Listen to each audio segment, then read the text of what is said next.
Juízes 13, deixa a Bíblia aberta aí, nós vamos ler alguns versículos. Mas antes, se você puder mais uma vez fechar os teus olhos. Pai, nós te adoramos por esse tempo, nós te reverenciamos, porque nós cremos, Pai, que mais uma vez o Senhor vai falar aos nossos corações, como já tem falado no momento do louvor. Importa, Pai, que tu cresças e que nós diminuamos. Nós cremos que o céu tem resposta e direção para a nossa vida, Senhor. E nós declaramos que ninguém que veio aqui nesta noite vai sair daqui sem uma resposta e sem uma direção. Fique à vontade, Pai, mais uma vez no nosso meio, para continuar operando, para continuar agindo, por intermédio da palavra, assim como o Senhor já fez através dos louvores, Pai. A Tua presença aqui é real, e o Senhor tem total liberdade, Pai, para agir em nossas vidas e nos nossos corações, nesta noite, no nome de Jesus. Amém. Juízes capítulo 13. Juízes foi um livro, irmãos, escrito pelo profeta Samuel, a partir de alguns relatos do povo de Israel e a partir de alguns relatos de Josué. Então, Samuel escreve esse livro. A palavra-chave desse livro é inconstância. Se você puder falar para o seu irmão, inconstância. É a palavra-chave do livro de Juízes. Por que inconstância? Porque o livro de Juízes, ele começa... O Juízes de Israel, o período do Juízes, ele começa a partir de Josué. Então, ele vai de Josué a Samuel. Josué foi o primeiro líder de Israel após a morte de Moisés, após o arrebatamento, após Moisés partir. Josué foi o primeiro líder. Josué conheceu a história. Josué saiu do Egito. Josué ele estava cativo junto com o povo no Egito e ele passou todo o período do deserto. Viu os milagres do Senhor, ele viu as bênçãos de Deus, ele experimentou muitos milagres, ele foi agente de milagres. E ele, assim como Caleb, que passaram por todo esse período, eles chegam à Terra Prometida. E eles adentram a Terra Prometida. Josué e Caleb. E após a morte de Josué, Deus vai levantando uma sequência de outros juízes, começando por Otiniel, que foi o genro de Caleb, e vários outros juízes, até chegar em Samuel. Mas a história dos juízes de Israel, o que esse livro narra para as nossas vidas, é uma história de inconstância, por quê? Josué, como ele conhecia o Senhor, como ele conhecia os milagres, até o período de Josué o povo foi fiel. Até o período de Josué, os israelitas seguiam à risca a lei, a palavra, as ordenanças, os princípios, a adoração. Eles tinham um coração leal e um coração fiel, a despeito de algumas situações pontuais. Porém, a partir de Otiniel, a partir dos próximos juízes, o povo foi perdendo a reverência, o povo foi perdendo o histórico, o povo foi perdendo as memórias, as lembranças do que Deus tinha feito por eles. Então, a história do livro de Juízes é uma história onde o povo é muito abençoado, e a partir do momento que o povo fica muito abençoado, eles começam a ficar complacentes, se afastam de Deus. E quando eles se afastam de Deus, eles entram em ruínas, porque eles começam a tomar decisões erradas, porque eles começam a agir por si. E as decisões humanas, irmãos, na maioria das vezes são decisões erradas, porque são decisões baseadas na carne. E o povo começa a se contaminar com os cananeus, e adorar a ídolos, e adorar a outros deuses, enfim, se afastar do Senhor. E nesses períodos o Senhor levanta um juiz, um sacerdote ou um profeta, e esse juiz, profeta ou sacerdote, ele restaura a nação, ele começa a pregar a palavra de novo. Deus, mais uma vez, tem misericórdia do seu povo, se compadece, livra o seu povo. Esse povo liberto, mais uma vez, começa a desfrutar da bondade do Pai, e mais uma vez volta a se contaminar com o pecado. Aí volta a ficar cativo do pecado. Então, no período do juízo, o povo de Israel vive em luta com os midianitas, com os filisteus. Eles vivem oprimidos por várias nações ali que estão em volta da Terra Santa, da Terra Prometida, que estão em volta da promessa. Então, Deus levanta alguns juízes como Sansão, para lutar contra os filisteus, levanta Gideão para lutar contra os midianitas. Sempre Deus está levantando alguém para lutar contra um inimigo, contra um adversário. Por mais que o Antigo Testamento, irmãos, a graça de Deus, ela está na humanidade, ela está na terra, desde a fundação do mundo. O Senhor sempre foi misericordioso, compassivo, longânimo. O Senhor sempre nos amou, o Senhor sempre teve um plano de salvação para as nossas vidas. O Senhor sempre teve um plano para a nossa casa, para a nossa família, assim como Ele teve para o seu povo em Israel, a despeito de toda a situação. Então, nesse tempo, aqui onde nós vamos ler Juízes capítulo 13, foi mais uma história dessa de declínio, de restauração, onde o povo estava completamente contaminado, em pecado. Os israelitas naquele tempo, a despeito de uma vitória que o Senhor tinha dado há pouco tempo, mas o povo naquele momento eles estavam com o coração contaminado e Deus estava procurando alguém, uma pessoa, que Ele pudesse usar, que Ele pudesse levantar, para que houvesse uma restauração, para que houvesse um avivamento. O Senhor sempre conta com alguém para começar algo grande. O Senhor não conta com muitas pessoas. Hoje eu estava lembrando de Gideão e os seus 300. Hoje eu estava lembrando dos 7.000 profetas que o Senhor fala para Elias que não se renderam. O Senhor sempre conta com um remanescente para começar algo grande. O Senhor, Ele conta com você para fazer algo na sua família, na sua casa. O Senhor, Ele conta com você para fazer algo no seu trabalho. O Senhor conta comigo e com você para fazer algo pela nossa nação. O Senhor sempre conta com um remanescente para restaurar uma nação. Assim foi a história do povo de Israel. E nesse tempo o Senhor também estava procurando uma pessoa, a despeito da idolatria, de tudo que estava acontecendo, da distância do povo, o Senhor procurava uma família, um homem, uma mulher, que ainda continuasse honrando o nome dEle para começar um processo de restauração na história do povo de Israel. Porque a despeito do pecado da humanidade, a misericórdia do Senhor, ela sempre pairou sobre a humanidade. Apesar de que o pecado faz separação entre Deus e o homem, é o que a Bíblia diz em Isaías 59, e o Senhor sempre quis que nós voltássemos ao plano original, uma família da qual Ele pudesse andar no nosso meio, uma família com a qual Ele pudesse se relacionar, com a qual Ele pudesse falar face a face, uma família que pudesse conviver com Ele na sua presença, em santidade, em amor, em alegria. E aqui começa a história de Sansão. No capítulo 13, é justamente essa história. Eu vou ler alguns versículos do capítulo 13, depois vou ler alguns versículos do capítulo 16, e somente aí termina a história de Sansão. A história de Sansão está nos capítulos 13, 14, 15 e 16. Eu vou ler alguns versículos pontuais. Nós estamos falando de graça, irmãos. Graça é o favor imerecido. Nós estamos falando daquele louvor que nós começamos cantando esta noite, a bondade de Deus. A bondade de Deus, a despeito dos nossos méritos, a bondade de Deus. Então eu estou aqui com a Bíblia NVI, mas alguns versículos eu até vou pedir para colocar na Almeida também, corrigida fiel. O nascimento de Sansão, capítulo 13. Os israelitas voltaram a fazer o que o Senhor reprova, e por isso o Senhor os entregou nas mãos dos filisteus durante 40 anos.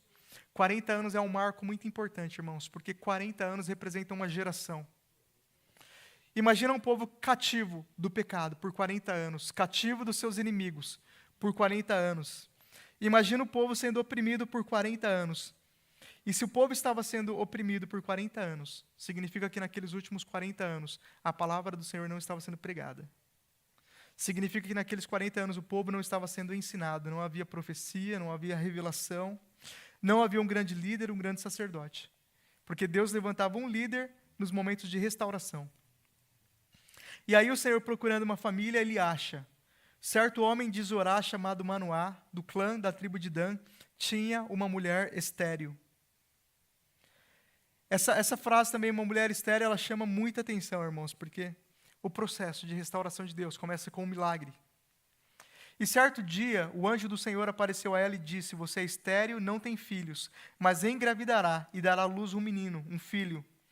Todavia, tenha cuidado, não beba vinho, nem outra bebida fermentada, e não coma nada impuro. E não se passará navalha na cabeça do filho que você vai ter, porque o menino será nazireu, consagrado a Deus, desde o nascimento. Ele iniciará a libertação de Israel das mãos dos filisteus. Esse é Sansão.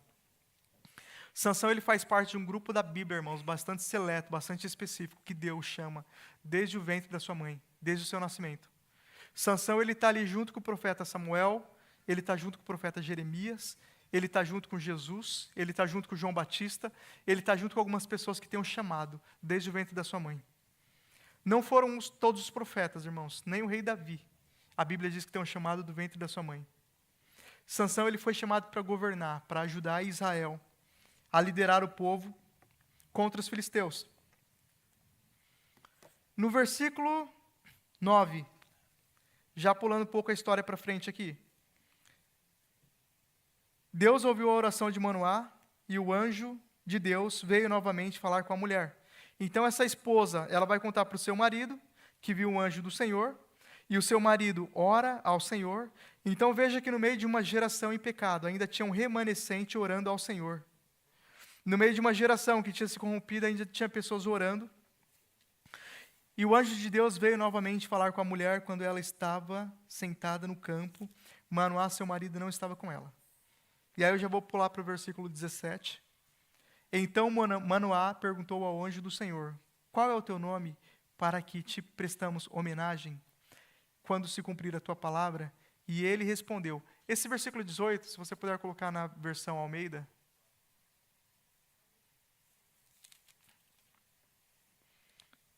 Eu queria ler com vocês na outra versão, na versão Almeida corrigida, fiel. O anjo do Senhor respondeu: por que pergunta o meu nome? Ele é maravilhoso. Em Isaías capítulo 9, versículo 6, o profeta Isaías vai falar: porque um menino nos nasceu, como um filho se nos deu, e o governo está em seu ombro. E ele será chamado maravilhoso, conselheiro, Deus forte, Pai da eternidade e príncipe da paz. Jesus estava ali falando com Manoá. Jesus estava confirmando o chamado e o ministério de Sansão. Esse anjo do Senhor era Jesus, que estava ali falando diretamente com eles. Então Manoá apanhou o cabrito e a oferta de cereal e os ofereceu ao Senhor sobre uma rocha. E o Senhor fez algo estranho enquanto Manoá e sua mulher observavam. Quando a chama do altar subiu ao céu, o anjo do Senhor subiu na chama. E vendo isso, Manoá e sua mulher prostraram-se com o rosto em terra. Mais para frente, no versículo 24. A mulher deu à luz um menino e pôs-lhe o nome de Sansão. Ele cresceu e o Senhor o abençoou. Abençoado por Deus.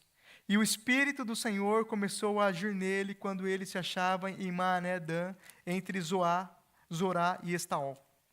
Depois eu vou pular para o capítulo 16. Capítulo 16, versículo 16.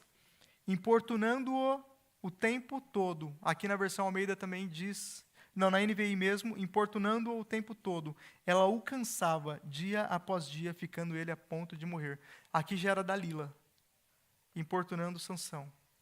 Dia após dia, cansando ele, deixando ele fadigado a ponto de morrer. No versículo 21, os filisteus o prenderam, furaram seus olhos e o levaram para Gaza.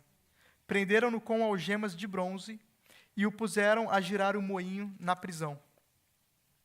E no versículo 28, Sansão orou ao Senhor: ó soberano Senhor, lembra-te de mim, ó Deus, eu te suplico, dá-me forças mais uma vez e faze com que eu me vingue dos filisteus por causa dos meus 2 olhos.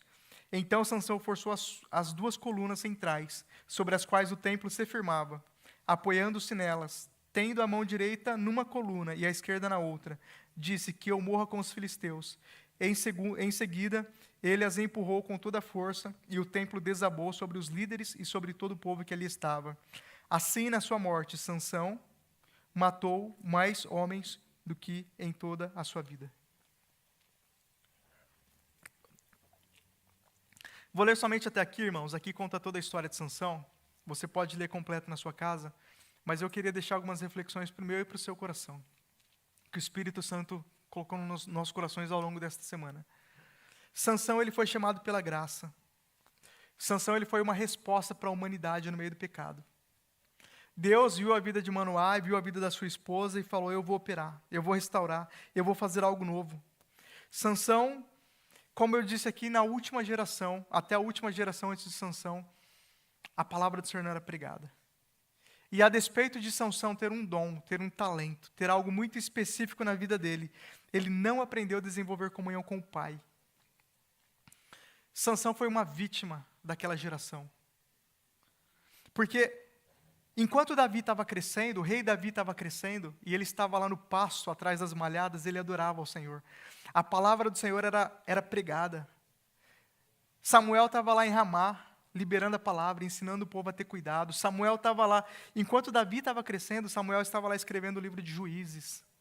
Samuel estava lá escrevendo o livro de Samuel. Samuel estava lá escrevendo, organizando o cânon bíblico. Samuel estava lá ensinando a lei para o povo. Samuel estava zelando pela palavra, pela adoração, pelos sacrifícios, pelas festas, pelas celebrações, pela ação de graça. Davi cresceu em um contexto onde a palavra do Senhor era ensinada. Sansão cresceu em um contexto onde ele teve algumas porções do Espírito, mas ele não teve um fundamento da palavra. A despeito do talento, da força dele, ele não teve um fundamento na palavra. E isso, irmãos, é completamente relevante, porque quando a gente pega a Bíblia, todas as histórias de avivamento começou a partir do ensino da palavra. Oração e ensino da palavra. E o Senhor foi transformando. Se a gente pegar em todas as histórias de avivamento da humanidade, desde os apóstolos até aqui, em toda a história de avivamento da igreja, passando pela igreja protestante, com Lutero, com John Wesley, com Calvino, com todos eles, até recentemente aqui, os generais de Deus do começo do século e até hoje, até o Pentecoste com William Seymour na Rua Azusa, até hoje, sempre tinha ensino da palavra. Ensino da palavra e oração, busca da comunhão com Deus. E Sansão, pela condição que ele nasceu, ele foi roubado dessa verdade. E eu tenho para mim, irmãos, ainda não fiz essa pesquisa, eu vou fazer essa pesquisa corretamente.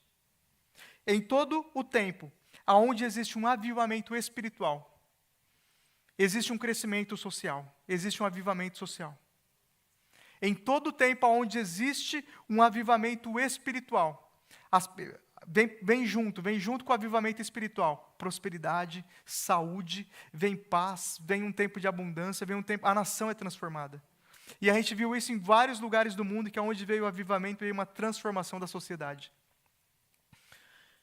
E Sansão, ele teve essa situação roubada, ele não aprendeu a desenvolver comunhão com o pai, ele não aprendeu a ter uma vida fundamentada na palavra.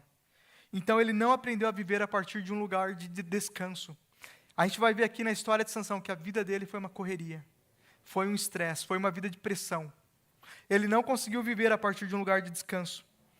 A história de Sansão, ela não é a história de um homem que passou por privações, que não teve um talento ou um chamado. É a história de um homem que passou a vida quebrando princípios e se privando da graça de Deus. Em Hebreus capítulo 12, versículo 15, a Bíblia fala: ninguém se prive da graça de Deus.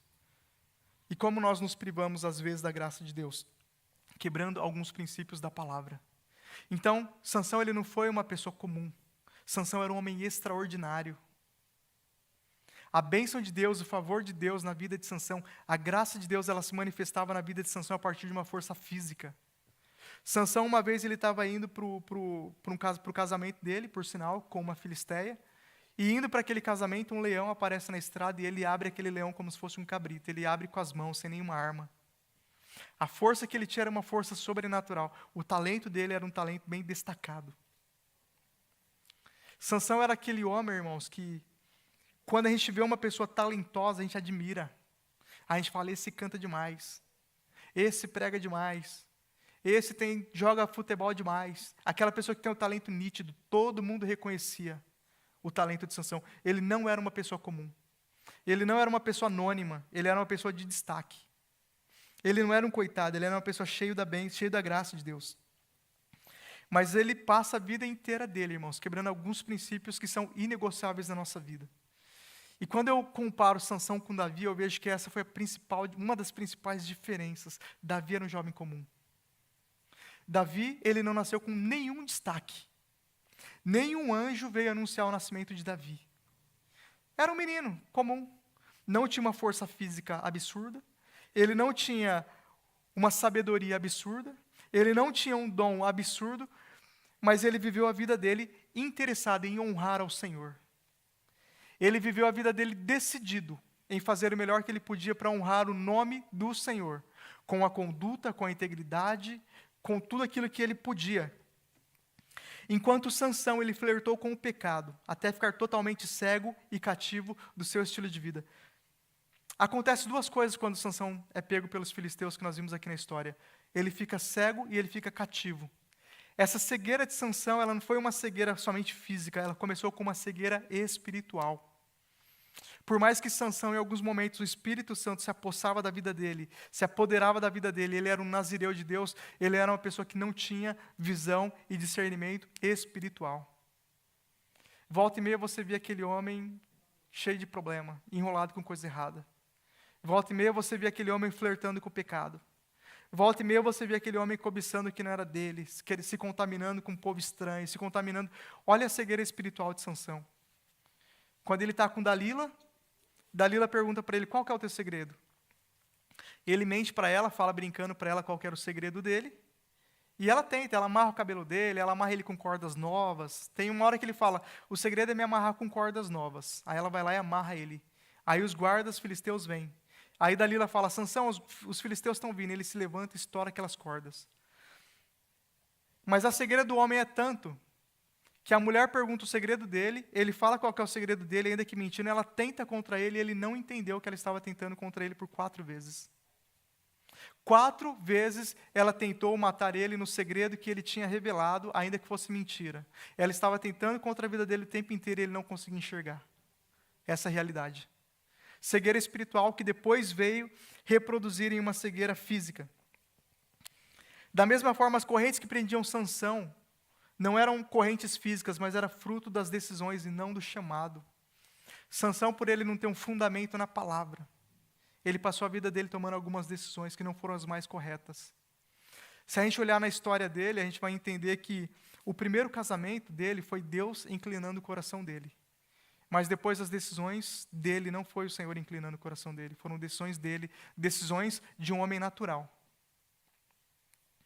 Eu estava falando aqui da diferença entre Sansão e Davi. Quando a gente pega a história de Davi, a gente vê o tempo inteiro. Davi foi consultar o Senhor. Davi foi adorar. Davi, quando veio trazer a arca do Senhor, ele veio celebrando. Ele veio adorando.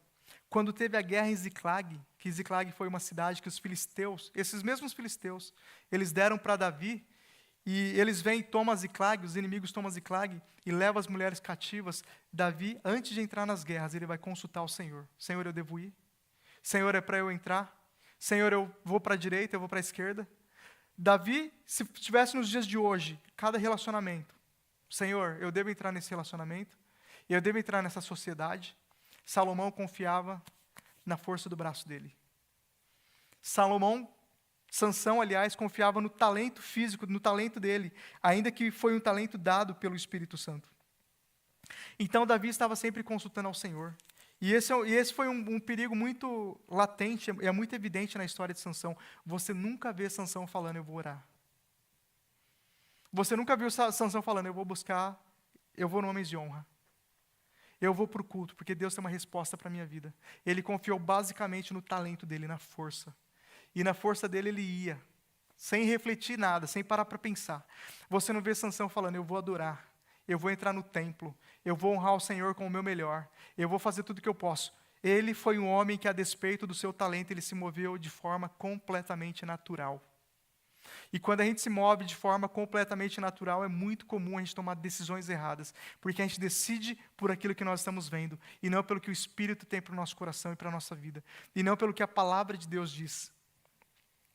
Decidir, irmãos, pela nossa vista, é uma decisão muito míope, muito pequena, porque a gente não conhece o futuro. O único que conhece o nosso futuro é Deus. Então, essas correntes que prendiam Sansão eram fruto das suas decisões e não do chamado. Não foi o chamado dele. Não foi a devoção dele a Deus. Não foi a honra dele ao Senhor que levou ele cativo. Foram as decisões que ele foram tomando ao longo da vida. Desde os primórdios da humanidade, Deus sempre deu descanso para aqueles que buscavam a sua face. O Senhor deu descanso para Davi. Mas Sansão era produto ou reflexo de uma geração que não buscava a Deus com profundidade.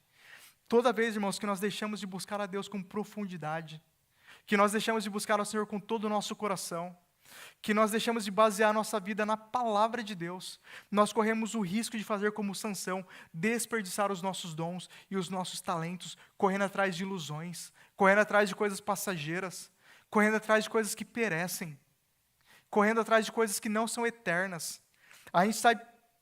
Sansão saiu pela vida tomando decisões completamente erradas, uma atrás da outra. Dificilmente nós vemos ele fazendo tudo isso que Davi fazia, de buscar a direção de Deus. Olha que interessante, irmãos, a vida de Sansão. A sua força foi a sua maior fraqueza. A força de Sansão foi a sua maior fraqueza.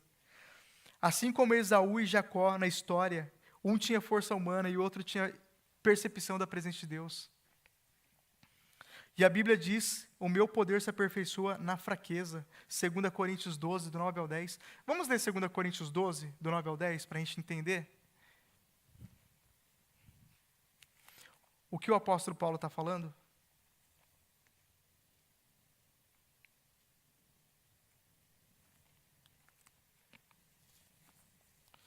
2 Coríntios 12, 9 e 10. Ele, porém, me disse: a minha graça é suficiente para você, pois o meu poder se aperfeiçoa na fraqueza. Mas Sansão tinha um problema, ele era forte. Ainda que aquela força era dada pelo Espírito Santo. E qual que é o problema de ser forte? É que ele se garantia naquilo que ele tinha. Ele não entendia, não enxergava a necessidade de buscar a presença. Ele não enxergava a necessidade de se humilhar. Se humilhar, irmãos, é reconhecer que nós precisamos de Deus. E a Bíblia diz: humilhai-vos perante a potente mão do Senhor, e a seu tempo Ele vos exaltará. E Salomão não precisava, Sansão, aliás, não entendia que precisava se humilhar, porque ele era forte. Mas o poder de Deus se aperfeiçoa na nossa fraqueza. Todas as vezes que nós temos um talento muito evidente, a gente corre o risco de se ancorar no nosso talento. E de não reconhecer que nós precisamos da presença, e de não reconhecer que nós precisamos da graça, do favor, da presença, da comunhão, da oração, do secreto, de buscar a palavra, de buscar os princípios. Portanto, olha o que Paulo fala: portanto, eu me gloriarei ainda mais alegremente nas minhas fraquezas. Como é difícil a gente se gloriar nas nossas fraquezas. Eu quero me gloriar nas minhas fortalezas.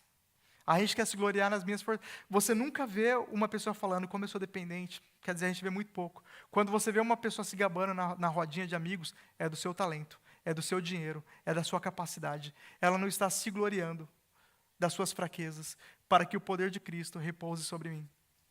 Sansão tinha essa mesma oportunidade, irmãos.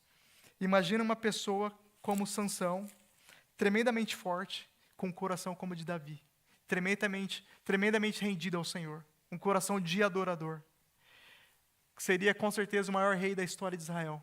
Ele perdeu a oportunidade de ver a graça do Senhor sendo derramada com mais intensidade e ver o poder do Pai sendo aperfeiçoado sobre a vida dele. Mas ele achava que ele era forte. Olhando assim, humanamente falando, a gente acha que ele era forte. Mas como eu disse, assim como Esaú e Jacó, um tinha força humana e outro a presença de Deus. Seguro, Esaú era assim, Esaú era seguro. Esaú era autoconfiante. Esaú andava de cabeça erguida. Esaú andava de peito estufado. Era um homem corajoso, valente. Jacó era humilhado. Jacó era aquele que reconhecia que precisava da presença. Jacó era aquele que reconhecia que precisava orar. Que ele reconhecia que ele era limitado. E que ele contava com o amor e com a graça de Deus. Esaú lutava com os homens. Jacó lutou com Deus. Jacó lutou com o anjo.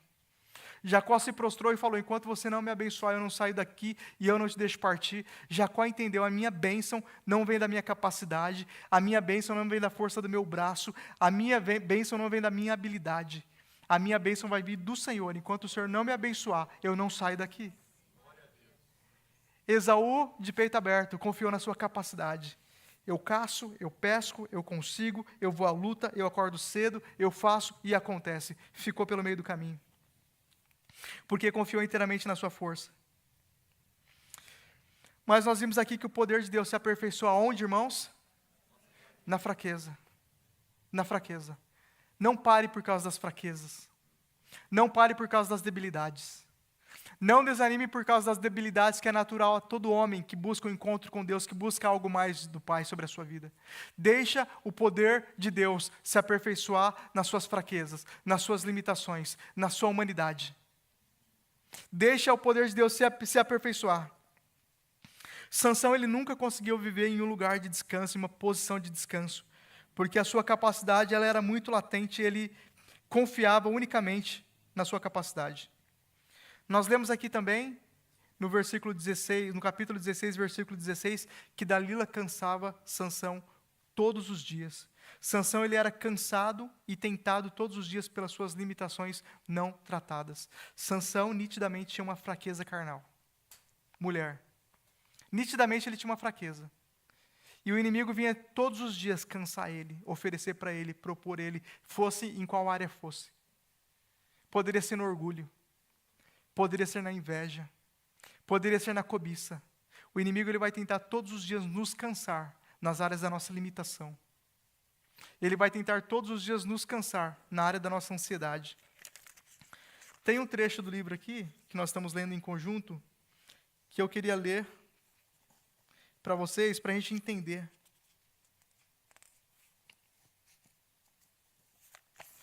A mesma coisa que o inimigo tentou fazer aqui com Sansão, tentou cansar ele.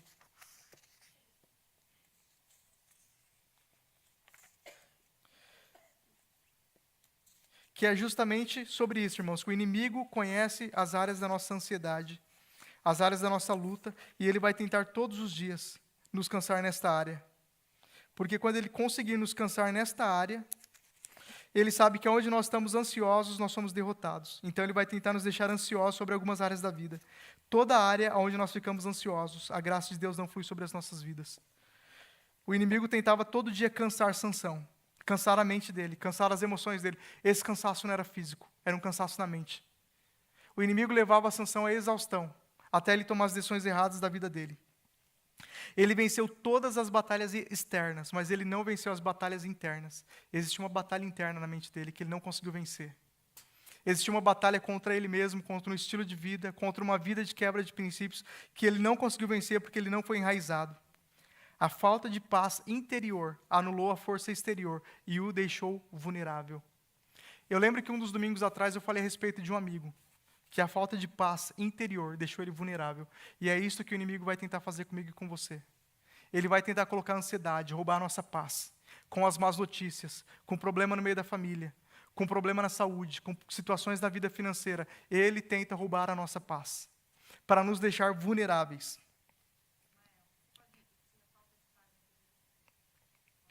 A falta de paz interior anulou a força exterior e deixou Sansão vulnerável. Toda aquela força que ele tinha, força física, foi anulada, porque o coração dele não estava em paz. Perdeu completamente o efeito. Ele entregou o talento, os dons, tudo aquilo que Deus deu de bandeja, ele entregou para o inimigo. A nossa força, o nosso dom, o nosso talento, sem a presença, pode se tornar uma grande armadilha nas nossas vidas. Nós não precisamos nos gloriar nas nossas forças. Se a gente se gloriar nas nossas fraquezas, crendo que o Senhor vai trabalhar sobre elas, crendo que o poder de Deus vai ser aperfeiçoado na nossa fraqueza, Ele vai levar muito mais além. Vou ler mais um trecho do livro aqui, irmãos, que nós estamos compartilhando esses dias. A prosperidade, o sucesso, vem quando temos grandes ideias. As nossas ideias fluem quando estamos relaxados e em paz. A visão e os sonhos se renovam quando estamos no descanso. No descanso. A prosperidade e o sucesso vêm quando grandes ideias e essas novas ideias fluem quando estamos relaxados e em paz. Davi experimentou o descanso porque ele venceu as suas batalhas internas e externas. Olha o que a Bíblia diz em 2 Samuel 7:1. Que eu creio que isso é o que o Pai vai fazer nas nossas vidas. 2 Samuel capítulo 7, versículo 1. O rei Davi já morava em seu palácio, e o Senhor lhe dera descanso de todos os seus inimigos ao redor. Uma diferença básica entre um rei que vivia uma vida de adoração, de busca pela presença, de uma busca profunda em conhecer ao Senhor, de uma busca profunda em viver conforme os princípios do Senhor. Depois, Davi vai falar no Salmo 119, versículo 104, se eu não me falha a memória. Salmo 119, versículo 104. Se não for o 104, é um próximo ali.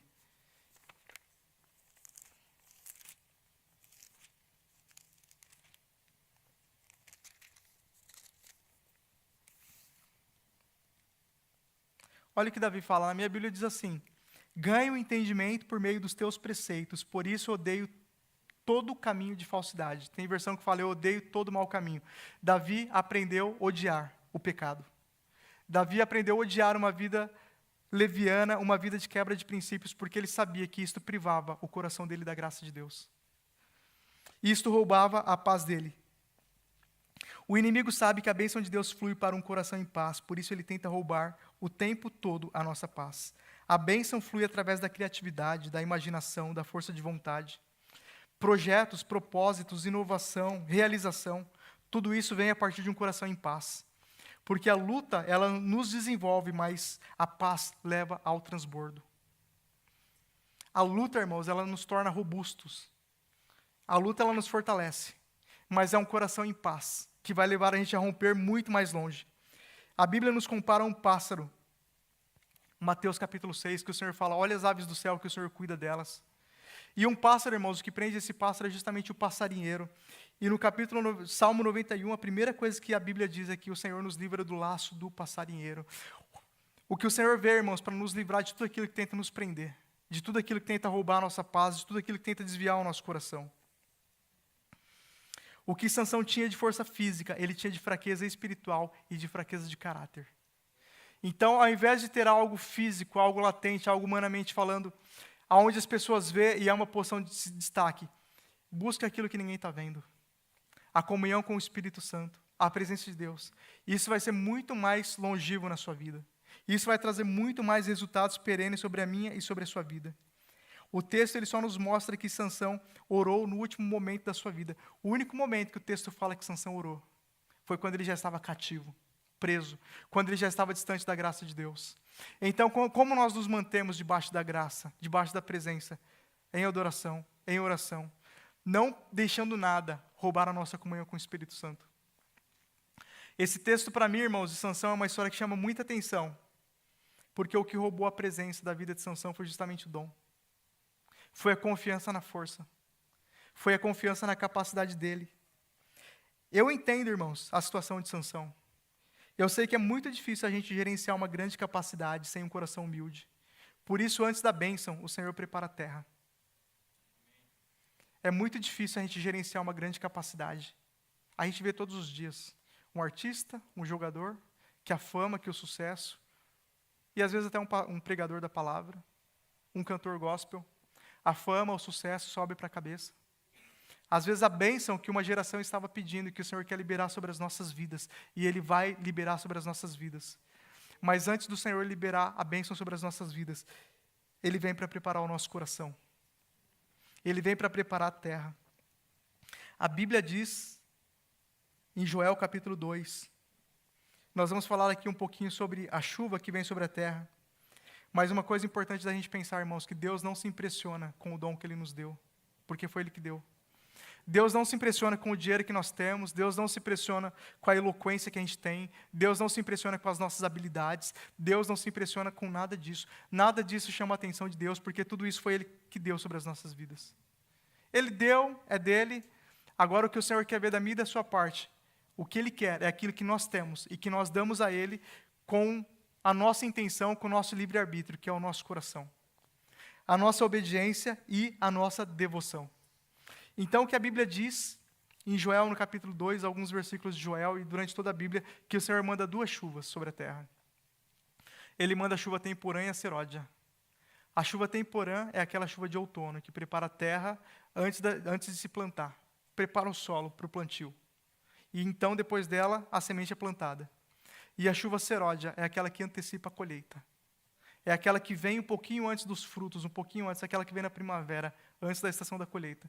O que isso significa? Que antes do Senhor mandar os frutos, Ele prepara a terra. Eu creio que nós estamos vivendo um período onde o Senhor tem preparado a terra. Nós estamos vivendo um período onde o Espírito Santo está gerando uma humildade no nosso coração. Onde o Espírito Santo quer derramar mais da sua unção, mais do seu poder, para que nós venhamos ver uma vida de maior rendição, de maior entrega, de maior renúncia. Porque quando Ele mandar a chuva seródia, a chuva que antecede o fruto, porque quando Ele mandar as bênçãos de Deus sobre as bênçãos dele sobre nós, a terra vai estar preparada. A terra vai ter compreendido. Nós vamos ter entendido a vontade e o propósito dele para o nosso coração. A chuva temporã, irmãos, é o Espírito que foi derramado sobre os nossos corações. Eu creio que nós temos vivido um tempo onde o Senhor quer levantar as nossas capacidades. Nós temos vivido um tempo onde o Senhor quer levantar os nossos potenciais, os dons, os talentos sendo gerados sobre nós. No livro As Chaves da Economia do Reino, o autor do livro, Charles Bowles, ele fala que a visão que ele teve é que lá no céu tem prateleiras de ideias, de bênçãos, tem prateleira de milagres para serem liberadas sobre as nossas vidas. Tem prateleira de todo tipo de bênção. E ele vai falando, cada tipo de bênção representa algo.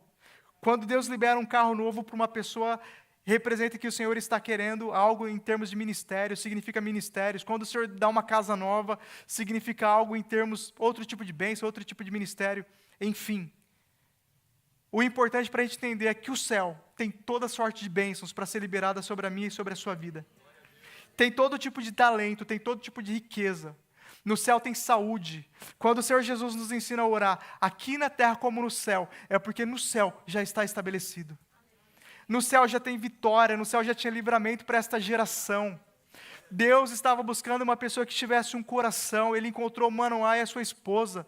Ele liberou sobre eles um filho para ser o libertador de uma geração. Aquele jovem não entendeu o tamanho da bênção de Deus sobre a vida dele. Mas o que o Senhor tem colocado sobre a mim e sobre a sua vida é que nós vamos compreender o tamanho da bênção dele nas nossas vidas. E a bênção dele nas nossas vidas vai honrar o nome dele. A nossa história ela não vai terminar cego e cativo.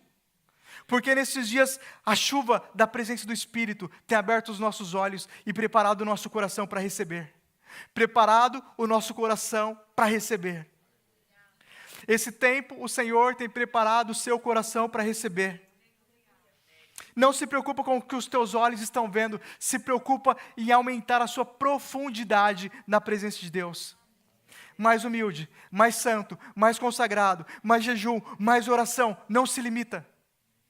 Nós temos falado do 21 dias de jejum e eu tenho falado, vai ter resposta de Deus. Por que vai ter resposta de Deus? Porque esse tempo é o tempo que o Senhor está preparando o seu coração para as respostas.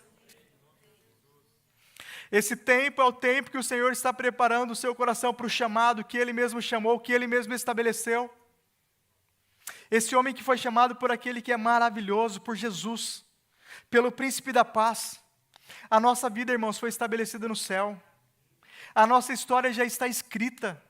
A nossa vitória ela já está determinada. Não adianta pensar, mas Deus não conta comigo, mas quem sou eu? Eu não tenho esse grande talento, eu não tenho esse grande dom. O Senhor chamou os improváveis para confundir os sábios e os entendidos desta terra. A sua vida é uma bênção.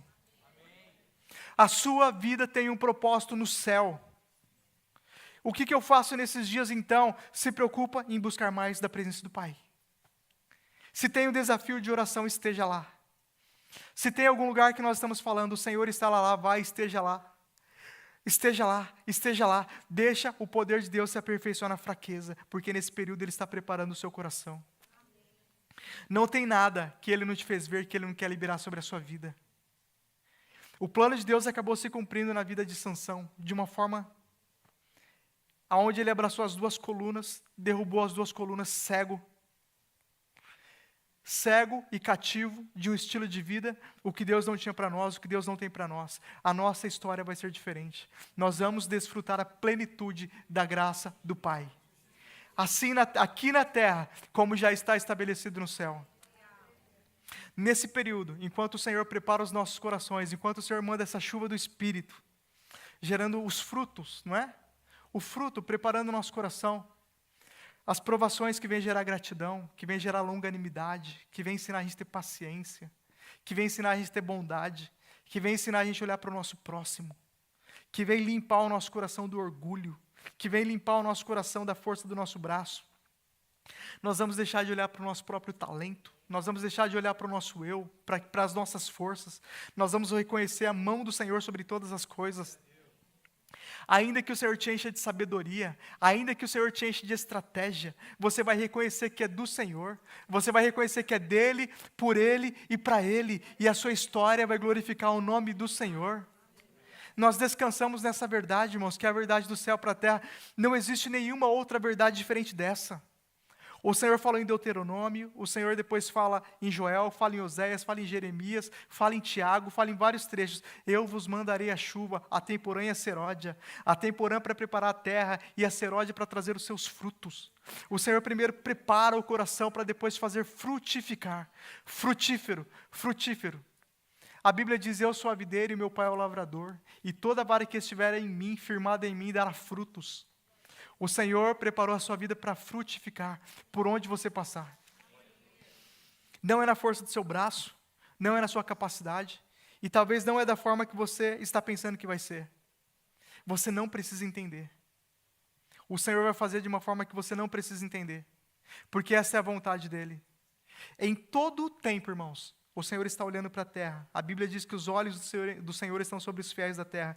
Em todo o tempo, o Senhor está procurando uma pessoa com o coração rendido, prostrado, aberto, do qual Ele possa usar para fazer algo grande na nação.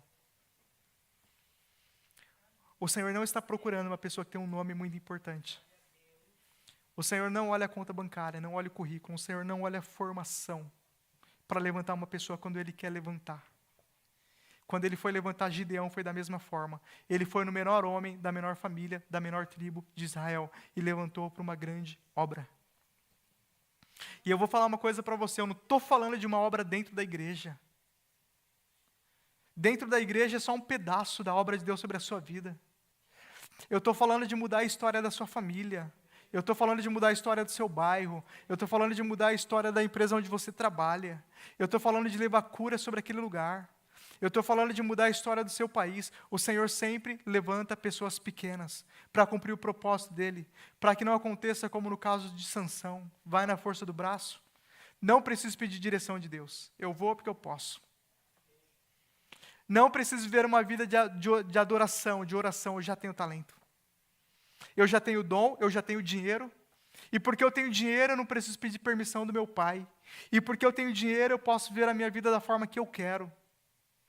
É isso que o Senhor está transformando nas nossas vidas, nos nossos corações, para que a gente venha a ser ainda mais dependente da graça, dependente do favor, dependente da bondade de Deus. Porque quando você estiver lá no futuro que Deus tem para você, de Jeremias 29, naquele futuro de Jeremias 29, 11, eu é que sei os pensamentos que tenho a vosso respeito, são pensamentos de paz e não de mal para vos dar o futuro que desejais. Quando você estiver vivendo esse futuro que o Senhor tem para você, que é promessa sobre você e sobre a sua casa, você vai render glórias, você vai estar com o coração certo, você vai estar com o coração no lugar certo. O seu coração vai ser o mesmo na presença do Pai. É sobre isso que eu quero orar, pela sua vida, pelas nossas vidas. E se eu quero pedir para os irmãos do louvor, nos ajudar enquanto nós oramos sobre essa verdade do nosso coração. A verdade de que nós vamos viver tudo aquilo que o céu tem para as nossas vidas. A nossa história ela não vai terminar cego, distante, algemado, isolado, sozinhos. A nossa história vai terminar como começou, debaixo da graça. A nossa história começou debaixo da graça. Porque a nossa história não começou na terra, começou no céu. A sua história não começou no âmbito da sua família. A sua história não começou numa realidade de pecado, numa realidade de escassez, numa realidade de privação. A sua história começou no céu. A sua história ela começa com um chamado. A sua vida começou com um chamado. Tudo o que ficou para trás, irmãos, não pode anular a bênção de Deus que está sobre você.